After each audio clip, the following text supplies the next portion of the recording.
segunda carta de Paulo a Timóteo, capítulo 1, versos 16 a 18. E nós vamos observar esse texto curioso, né? Às vezes a gente lê as cartas de Paulo, não dá muita atenção a algumas partes, né, que elas são muito curiosas. E aqui nós temos uma dessas partes. 2 Timóteo 1, 16 a 18, a versão da NVI que eu tenho em mãos aqui, diz o seguinte: o Senhor conceda misericórdia à casa de Onesíforo, porque muitas vezes ele me reanimou e não se envergonhou por eu estar preso.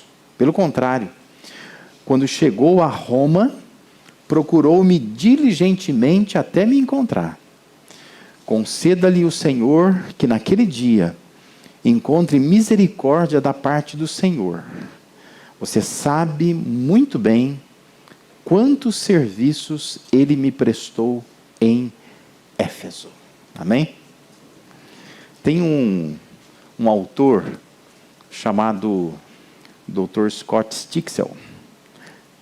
Essa frase dele também é curiosa, né? Ele diz assim: a vida é relacionamento. O resto não passa de detalhe. Relacionamentos são parte integrante da nossa vida. E a forma de lidar com esses relacionamentos, em grande parte dos casos, determina o sucesso ou fracasso em várias áreas da vida. Carreira profissional, desenvolvimento escolar e acadêmico, a qualidade, a durabilidade de um casamento, a harmonia dentro de uma família, tem a ver com a forma como as pessoas são boas ou ruins em matéria de relacionamento. Todos os dias nós travamos relacionamentos. Quando você sai na rua, você se relaciona com pessoas. Quando você está em casa, você está relacionando com pessoas. Quando você vai para o trabalho, você relaciona com pessoas. No trânsito também, na escola, no comércio, nas redes sociais, então, né, a gente trava relacionamentos. E naturalmente que na igreja não é diferente. Nós também temos relacionamentos no ambiente da igreja. E nem sempre nós demonstramos a habilidade necessária para sobrevivermos nessa teia de convivência na qual todos nós nos envolvemos, né? Essa vida de relacionamentos. E a Bíblia, ela não esconde que Deus criou o homem para relacionar-se, claro, primeiramente com ele e depois com outras pessoas. Após criar o homem, Deus declarou que não era bom que o homem estivesse sozinho. E com a criação da mulher, inaugura-se ali uma dinâmica de vida, onde leva em conta o contato, a convivência, o relacionamento. E ali, na criação da mulher, praticamente se erradica a ideia de uma vida solitária. Porque de lá para cá, a expectativa é: o ser humano vai se relacionar com 1, 2, 3, 4 pessoas, mas raramente você vai ter um ser humano sozinho. E o que está sozinho, decide ficar sozinho, sem nenhum tipo de relacionamento, é pessoa doente, né? É pessoa que tem algum problema e ela precisa realmente ser tratada. Porque não é normal, né? O normal é que as pessoas vão se relacionar. Ainda que seja com muitas ou poucas pessoas, elas vão se relacionar. A Bíblia, ela está carregada de preocupação com relacionamentos. E a Bíblia está cheia de orientações para torná-los bem-sucedidos, né? Esses relacionamentos. O estabelecimento, a expansão da igreja se deram por meio de relacionamentos. A começar por Jesus, né? Como é que Jesus começa a igreja? Ele chama 12 homens. E ele começa a comer com esses homens, a viajar com esses homens, a conversar com esses homens, a ensinar esses homens. E dali, então, nasce a igreja, depois de um período de 3 anos, discipulando aqueles homens ali. A igreja nasceu no ambiente de relacionamentos.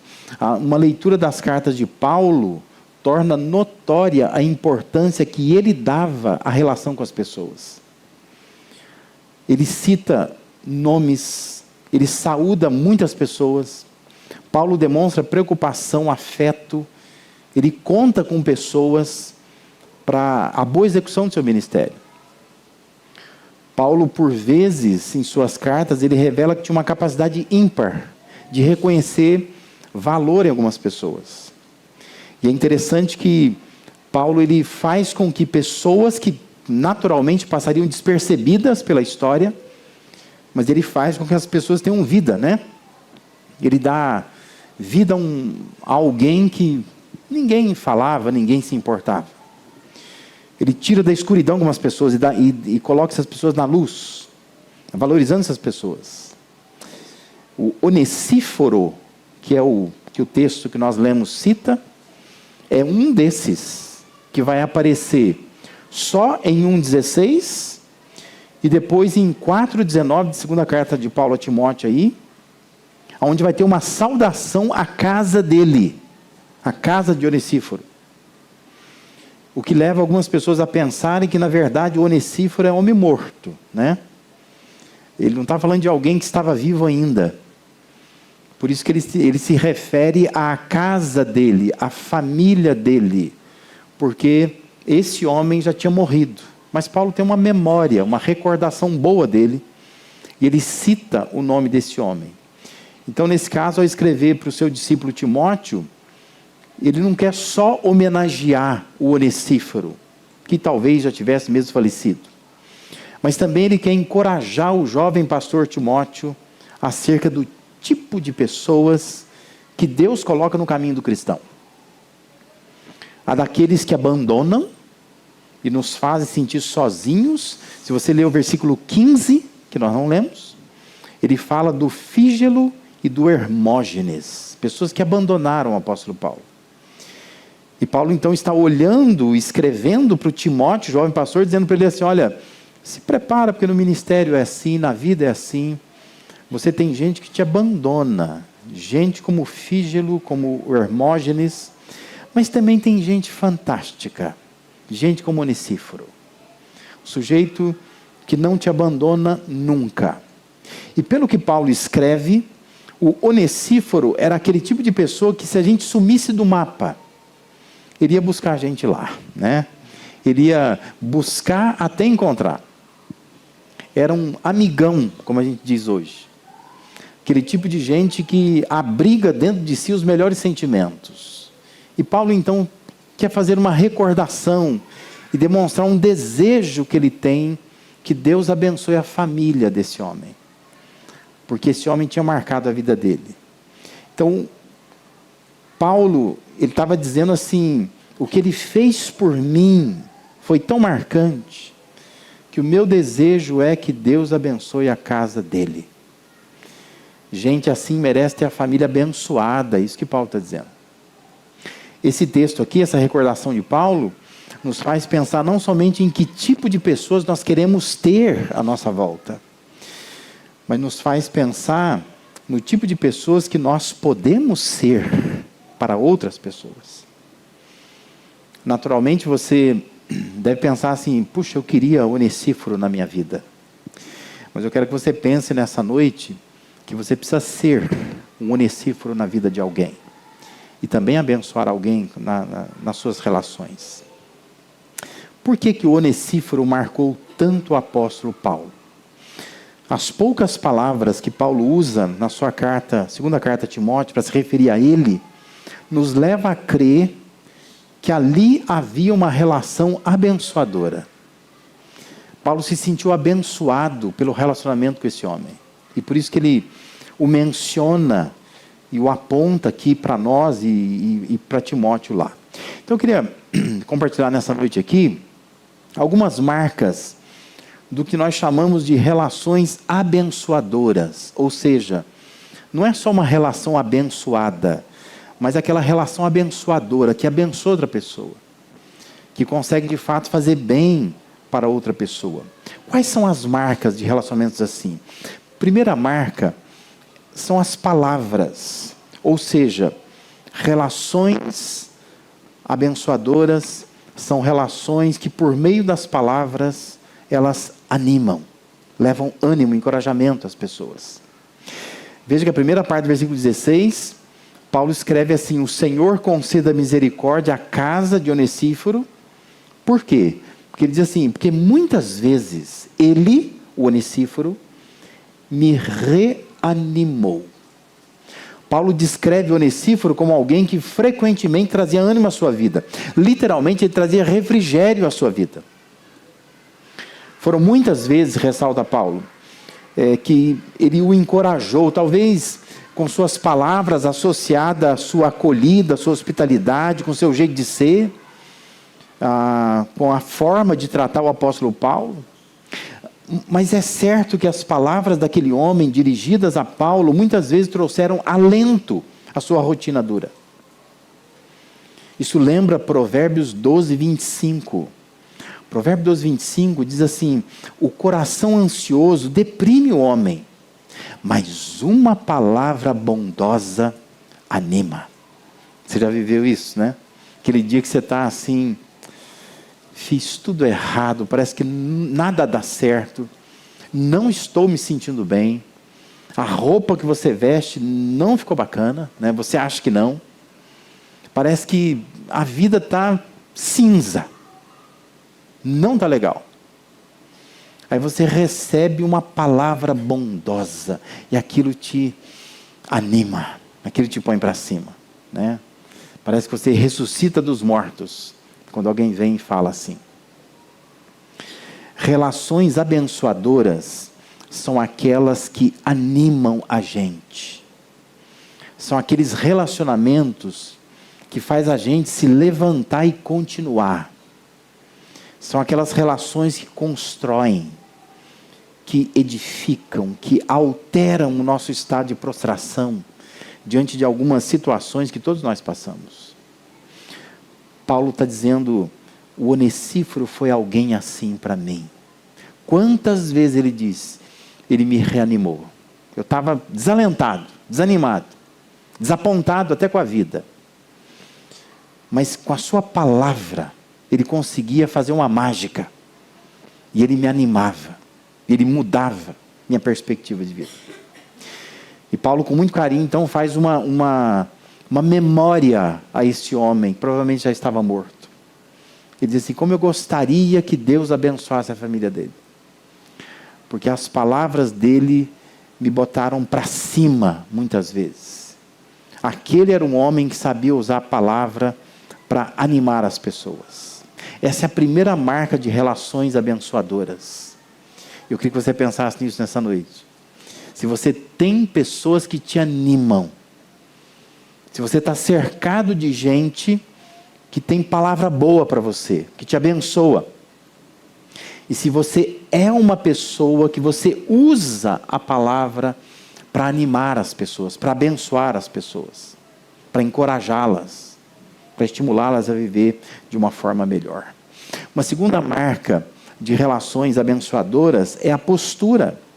Ou seja, relações que abençoam, relacionamentos abençoadores, são aqueles onde as pessoas envolvidas, elas têm uma postura de aceitação, de acolhimento da outra pessoa, que não tem vergonha da outra pessoa. Observe que a segunda parte do versículo 16, Paulo diz que este homem o reanimou tantas vezes, e ele diz assim, e ele não se envergonhou por eu estar preso. Ele nunca teve vergonha de mim, apesar de eu estar preso.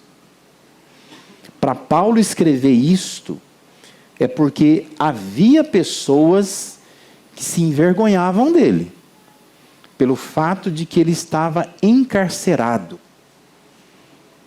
E não sentiam orgulho de Paulo, sentiam vergonha dele.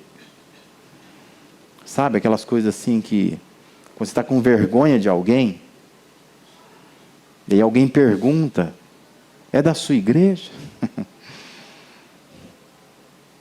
Aí você fala assim, ele vai lá. Mas você não responde que é da sua igreja, porque você tem vergonha da pessoa, né? Comportamento dela, né? É da sua família? Faz tempo que a gente não se vê. Você tenta dar um jeito de escapar da relação com aquela pessoa, porque você tem vergonha daquilo. Paulo está dizendo assim, olha, o Onesíforo era alguém que não se envergonhou por eu estar preso. Ele não tinha vergonha de mim.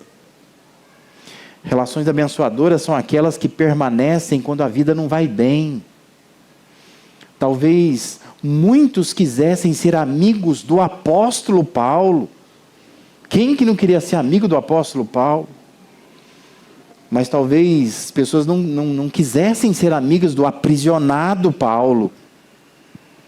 Porque relacionar esse Paulo com a prisão é uma coisa vergonhosa. Então, na hora que a vida estava bem, que o apóstolo Paulo viaja de navio, que ele prega nas sinagogas, que ele começa igrejas, tem um monte de gente ali cercando ele, né? Mas quando ele vai preso, ele está dizendo assim, olha, as pessoas ficavam com vergonha de mim. Mas ele diz assim, o Onesíforo nunca se envergonhou de mim. Nunca. A postura dele era uma postura diferente. Relações abençoadoras são aquelas onde as pessoas se sentem acolhidas, aceitas. Não é que não haja percepção, a necessidade de mudança, não é isso. Mas é que tudo flui num ambiente de amor, de acolhimento, onde a gente ajuda a pessoa a se levantar caso ela tenha caído. Onesíforo marcou a vida de Paulo, não só por suas palavras, mas também por sua postura diante de um fato, diante da prisão de Paulo. Quando pessoas estavam com vergonha dele, não queriam se associar a ele, ele diz, olha, eu me lembro com muito afeto do Onesíforo, porque ele não se envergonhou de mim, por eu estar preso. Ele me aceitava, apesar da situação que eu estava vivendo. Quando a vida não estava bem para mim, ele estava do meu lado, do mesmo jeito. Ele era um amigão. E por isso eu tive uma relação abençoadora com ele. Uma terceira marca de relações que a gente chama de abençoadoras é a presença. Ou seja, relacionamentos que de fato abençoam são aqueles onde as pessoas envolvidas, elas se aproximam, elas se fazem presente, elas não vivem distante. Versículo 17 diz, pelo contrário, quando chegou a Roma, procurou-me diligentemente até me encontrar. A prisão de Paulo naturalmente trouxe um afastamento das pessoas. Ao mesmo tempo em que ele estava privado de contato por estar preso, algumas pessoas deixaram Paulo de lado, é isso que diz o versículo 15. As pessoas não queriam associação com ele, e não o procuravam. Fosse hoje, não manda WhatsApp, não curte mais as coisas no meu Instagram, não comenta nada no meu Facebook, não vê mais meus stories, não dá uma sondadinha no meu status do WhatsApp. Então, assim, se fosse no dia de hoje, Paulo ia ficar olhando lá e falando, não, mas ninguém está vendo mais nada aqui. Que coisa, né? Virei um Zé Ninguém. Todo mundo se afastou de mim. Ninguém comenta uma postagem que eu faço. É possível que alguns até pensassem que Paulo teria feito algo que justificasse a sua prisão. Isso é muito comum, né? Nesse meio. Quando alguém vai preso, fala assim, sei não. Falou que é inocente, mas para estar preso. Algum motivo tem.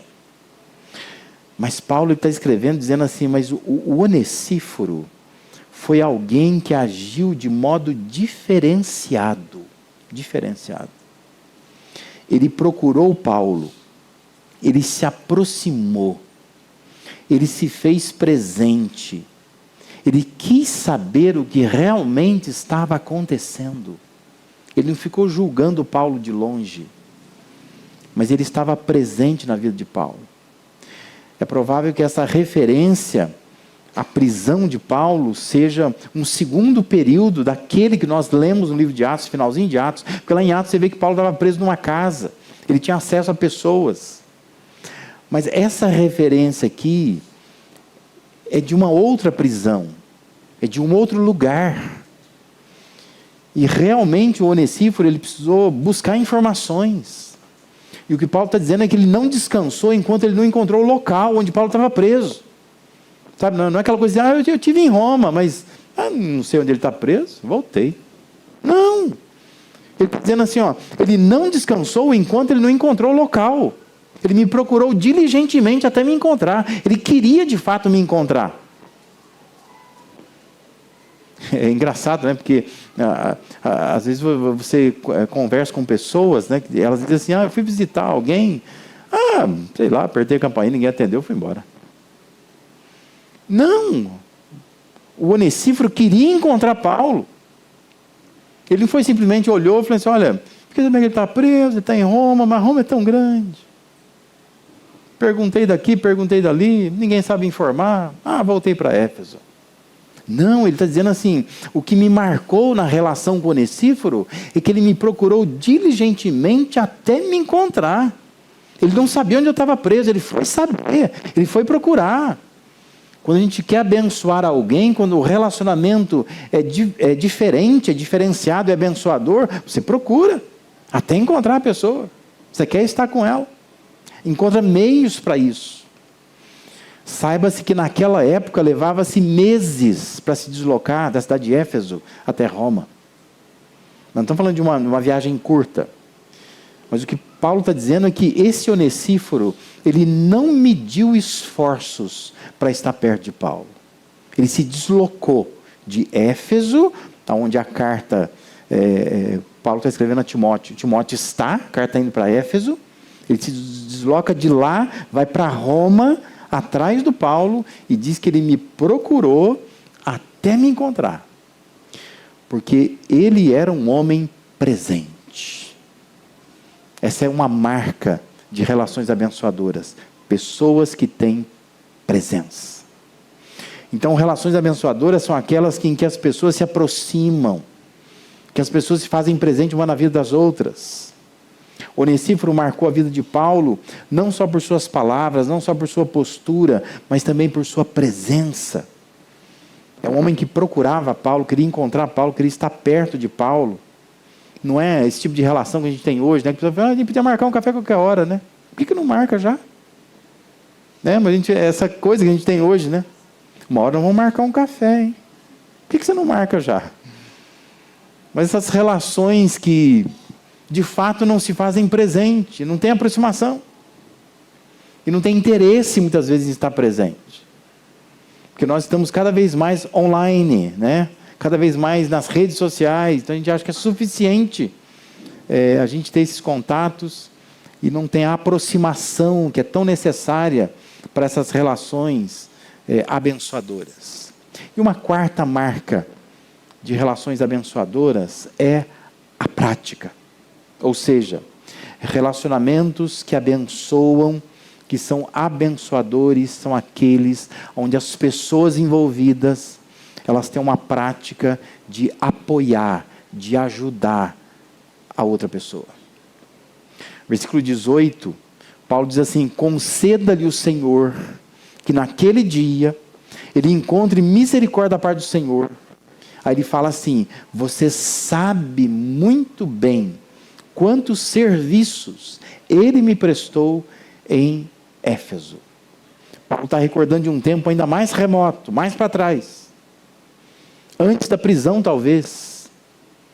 Quando Paulo esteve em Éfeso, onde Onesíforo morava. E Paulo está dizendo a quantidade de serviços que ele teria prestado. E essa quantidade de serviço ficou cravada, né, na memória do apóstolo Paulo. E o faz agora se render em gratidão, orando por esse Onesíforo, em favor dele especificamente. E se naquele dia que Paulo diz, deve se referir ao dia do juízo, talvez o tribunal, onde prêmios vão ser distribuídos. E Paulo deseja que Deus recompense esse homem por todo o bem que ele fez.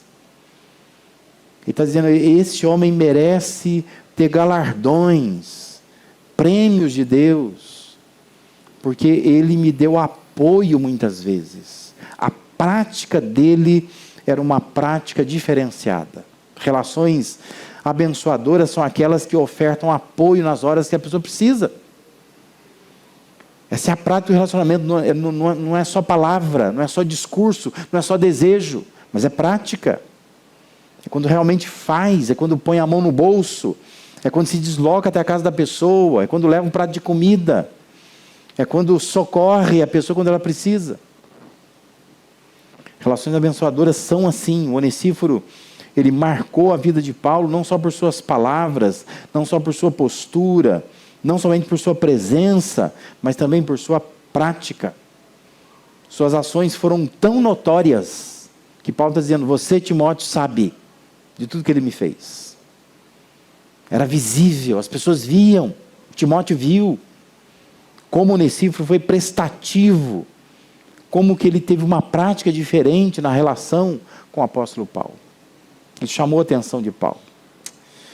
Mas pensando em tudo isso, o que isso deve produzir em nós, né? Olhando para essas características, essas marcas de relações abençoadoras. Primeiro, tenha certeza de que Deus levanta o Onesíforo na sua vida.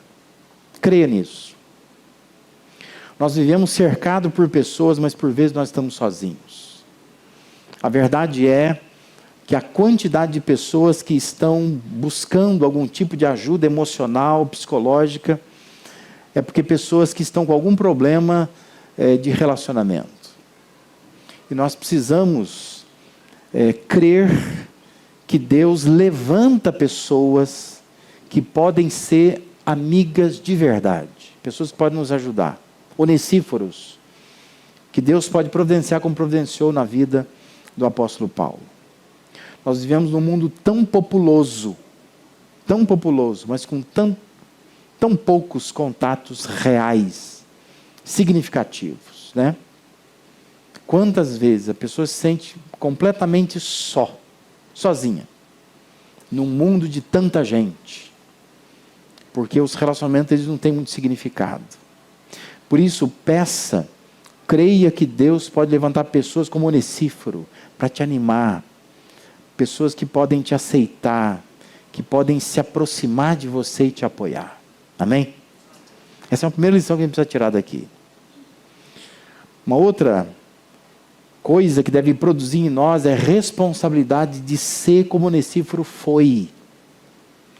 E aí pensa, como são as suas palavras?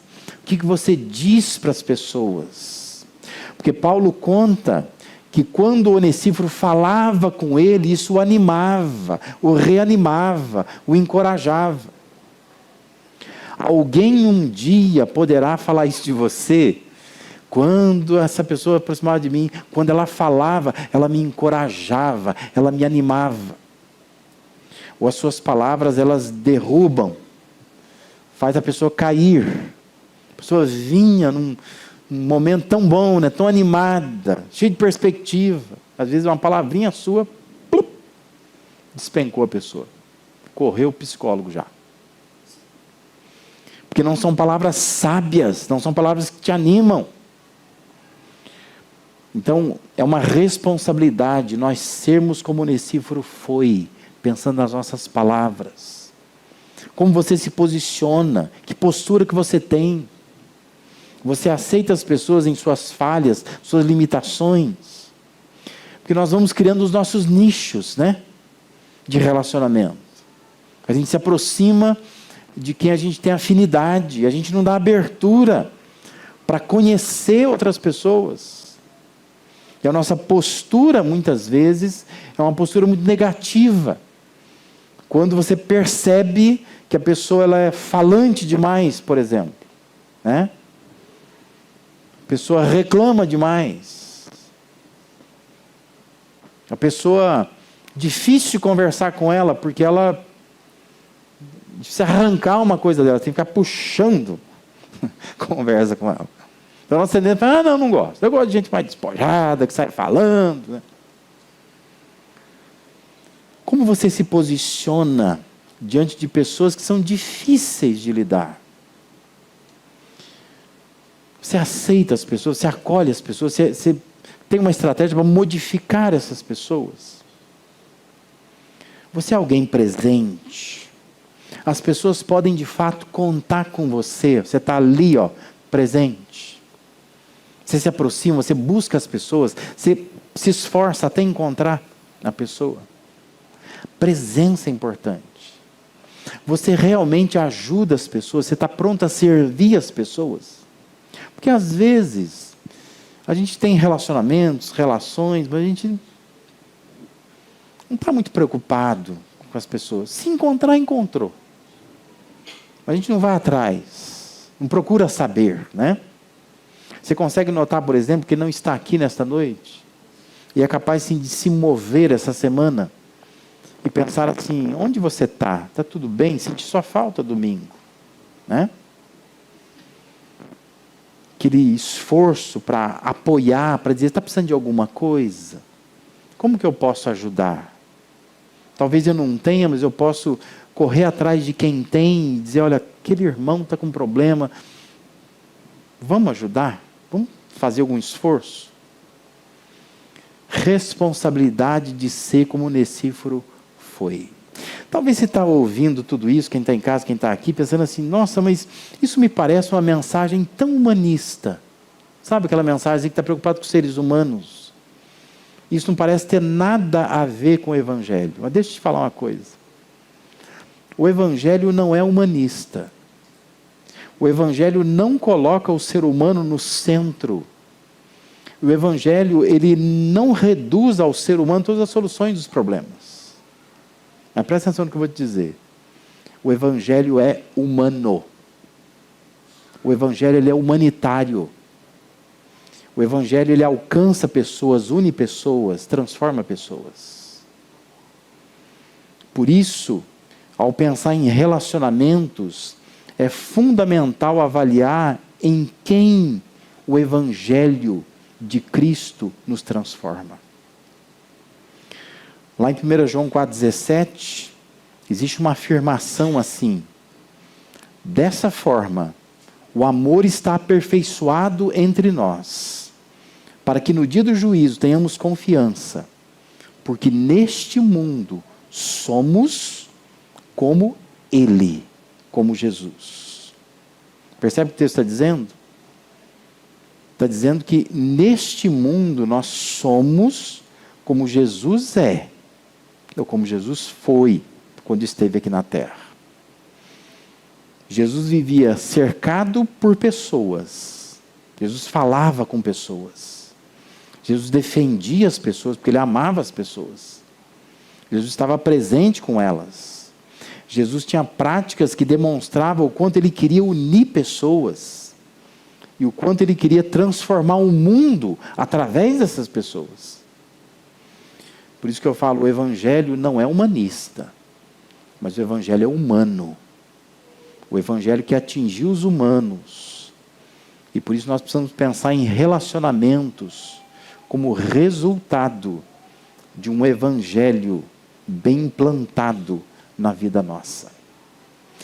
Porque senão nós seremos simplesmente pessoas que dizem conhecer o Evangelho, que dizem salvas por Cristo, mas que parece que o céu é uma sala privada, né?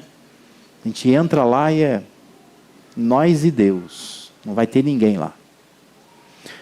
Mas a Bíblia fala que Deus levanta um povo, Deus ama o povo, e Deus quer que a gente viva como povo. Por isso que as relações, elas são importantes. E é por isso que é tão comum encontrar nas cartas de Paulo, Paulo se referindo e dando importância a pessoas. Pessoas têm significado. E a maneira como eu me relaciono com elas pode denunciar a maneira como eu me relaciono com Deus. Se eu amo a Deus, eu amo pessoas. Se eu entendo que Deus me ama, eu tenho que entender que também há pessoas que me amam de verdade. E que eu posso ter relações abençoadoras com essas pessoas. Por isso, ore nesta noite. Deus, me torne neste mundo como Jesus foi aqui. Porque aqui Jesus amava pessoas. Aqui Jesus buscava pessoas. Aqui Jesus unia pessoas, falava com pessoas, cuidava das pessoas, defendia as pessoas. criou estratégias para ganhar o mundo por meio de pessoas. Então, nós precisamos orar a Deus, nos torne neste mundo como Jesus foi aqui, tendo relações abençoadoras, não relações abusivas, não relações que não têm significado nenhum, não relações que são vazias, não relações que são danosas, aquelas relações, sabe, para ficar falando mal dos outros, para tricotar problema dos outros, mas relações abençoadoras, aquelas relações em que você vai para casa, você tem vontade de ver de novo a pessoa, de encontrar de novo com ela, porque as palavras animam, encorajam a gente, que é aquele tipo de gente, de pessoa, que você sabe que ela tem uma postura, que você pode estar na pior fase da sua vida, ela está com você, ela está do seu lado. Gente que está presente, gente que pratica o apoio, presta serviço de fato, não tem só discurso, mas estão ali para fazer diferença em nossas vidas. Ore para Deus, Deus me dê pessoas assim. Coloca perto de mim Onesíforos. Mas também ora nessa noite, Deus me ajuda a ser um Onesíforo na vida das pessoas. Tem gente precisando de Onesíforo. E você pode ser alguém assim. Alguém que fale. Alguém que vai lá e defenda a pessoa. Que esteja ao lado dela, aceitando como ela é. A pessoa é difícil? É. Mas você faz diferença na vida dela. Você pode estar presente perto dela. Você pode dar apoio para essa pessoa. Se você fizer assim, você vai ter relações abençoadoras. Para a glória, para a honra do nosso bom Deus. Amém?